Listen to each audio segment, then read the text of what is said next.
नमस्कार मंडळी. तर सुरुवात अशी झाली, आम्ही 4 मैत्रिणी एका छानशा पिकनिकला मनाली येथे एकत्र भेटलो होतो.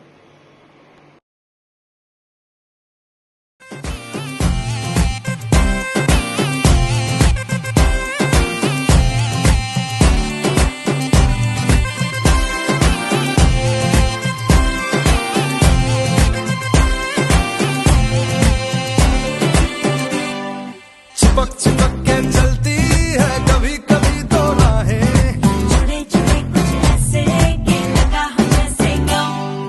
डबल डबल होती थी जो कभी कभी तकलीफें. किसी के संग में चलने से हुई हमसे कम. ओ तेरा मेरा मेरा तेरा तेरा मेरा मेरा तेरा किस्सा. रंगी हाच एक ठरला टर्निंग पॉइंट आमच्यासाठी. एक छान स्वप्न बघितलं, एक विचार केला